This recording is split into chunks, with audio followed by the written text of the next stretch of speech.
हमारे देश में एक अलग ही सिस्टम चल रहा है, जहां पर किसी पार्टी में शामिल हो जाओ तो फिर सारे आरोप दोष धुल जाते हैं। भ्रष्टाचार की फाइलें आग में शुद्ध हो जाती हैं।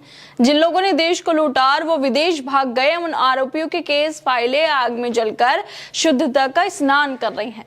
मुंबई में प्रवर्तन निदेशालय के दफ्तर में 10 घंटे तक आग लगती रही और इस आग में उन लोगों के आरोपों की फाइलें जल गई जो देश का पैसा लूटकर, देश की जनता का पैसा लूटकर भारत से भाग गए हैं। ऐसे लोग जिन पर घोटालों के आरोप हैं, भ्रष्टाचार के आरोप हैं, लेकिन जैसे ही वो लोग बीजेपी के साथी बने, उनके ऊपर से सारे दाग पहले ही हट गए। लेकिन अब जिन फाइलों में उनके आरोप दर्ज थे, वो भी जलकर खाक हो गई हैं। दरअसल साउथ मुंबई के बल्लार्ड स्टेट इलाके में देर रात ईडी के कार्यालय की बिल्डिंग में भीषण आग लग गई। इस घटना में किसी के हताहत होने की सूचना नहीं है, लेकिन आग लगने से हताहत के अलावा जो सूचना सामने आ रही है वो हैरान करने वाली है। ईडी की बिल्डिंग में घंटों तक आग दहकती रही और इन्हीं 10 घंटों के बाद कहीं जाकर मेहनत मशक्कत करके आग पर काबू भी पा लिया गया। लेकिन 10 घंटे बाद जिस तरह से जो फाइलें थी वो सब राख हो गई। यहाँ पे सवाल उठता है क्योंकि इस दफ्तर में आग ने उन अहम फाइलों को निशाना बनाया जिसमें मेहुल चोकसी, नीरव मोदी और छगन भुजबल जैसे हाई प्रोफाइल भगोड़े और बीजेपी के साथी के मामले दर्ज थे। क्या सिस्टम है हमारे देश का? पहले तो चोकसी और नीरव जैसे भगोड़ों को लूटने और भगाने की खुली छूट थी और अब उनके पापों की फाइलें भी आग में शुद्ध हो गई हैं। ईडी के दफ्तर में आग लगी और संयोग देखिए, वही फाइलें जली जो इस देश से पैसा लूटकर भागे हुए लोगों की करतूतों को सबूत थी। पहले तो मेहुल चोकसी और नीरव मोदी जैसे लोग देश को लूटकर भाग जाते हैं और फिर अब उन फाइलों के साथ सबूत भी जलकर खाक हो गए हैं। इस मामले को लेकर सुप्रीम कोर्ट के वकील प्रशांत भूषण भी लिख रहे हैं कि पहले इन्हें देश लूटने और भागने की छूट दी जाती है और अब इनकी ईडी फाइल्स भी नष्ट कर दी गई हैं क्योंकि इन फाइलों को अग्नि स्नान करना था।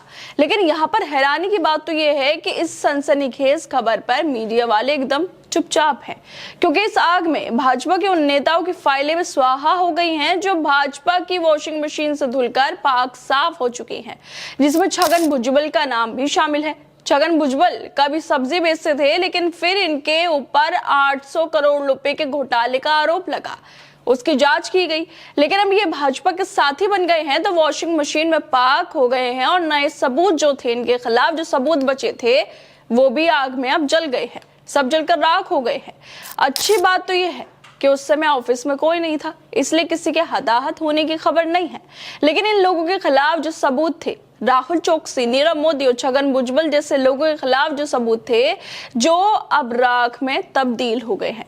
पहले लूटने भागने की खुली छूट, फिर फाइलें जलकर खुद ही इन आरोपियों के आरोप को मिटा रही हैं। सुबह 2:30 बजे के करीब इस आग ने बल्लार्ड स्टेट के ईडी दफ्तर को अपनी चपेट में ले लिया और दोपहर तक जो आग थी उस पर काबू पा लिया गया। लेकिन तब तक खेल हो चुका था। उन फाइलों का दाह संस्कार हो गया जिसमें भाजपा में शामिल हुए नेताओं के पवित्र करतूते और चौकसी, नीरव जैसा भगोड़ा के काले कारनामों का हिसाब था। आग ने चौथी मंजिल से लेकर पहली मंजिल तक सब कुछ अपनी चपेट में ले लिया और खास तौर पर वो कमरे जल गए जहां भाजपा में शामिल हुए नेता और चौकसी, नीरव जैसे भगोड़ों की फाइलें रखी थी। लेकिन सवाल ये है कि क्या ये महज संयोग था? आग ने वही फाइलें जलाई जिसमें भाजपा में शामिल हुए नेता छगन भुजबल और चोकसी, नीरव मोदी जैसे भगोड़ों के सबूत थे। 10 घंटे तक आग बुझाने में देरी क्यों हुई? क्या यह आग सिस्टम की सफाई का हिस्सा थी? जिस तरह से सवाल प्रशांत भूषण भी पूछ रहे हैं, क्या ईडी फाइल्स को नष्ट किया गया जिसमें भ्रष्टाचार के सबूत हमेशा के लिए दफन हो गए? 10 घंटे तक आग बुझाने में इतनी देरी क्यों हुई? शायद आग को भी सही फाइलें ढूंढने का वक्त चाहिए था, उन्हें जला सके और सिस्टम की सफाई में कोई कसर न रह जाए। इसी वजह से 10 घंटे लग गए।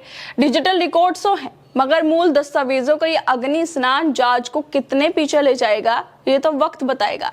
यह आग सिर्फ कागज नहीं जला कर गई, बल्कि देश की उम्मीदों को भी राख कर गई। जब भ्रष्टाचार के खिलाफ लड़ाई की बात होती है तब ऐसे संयोग क्यों होते हैं? अब देखना यह होगा कि इस मामले में कितनी जांच होगी या नहीं होगी, या फिर राख फाइलों की तरह ये मामला भी राख बनकर ऊपर उठ जाएगा।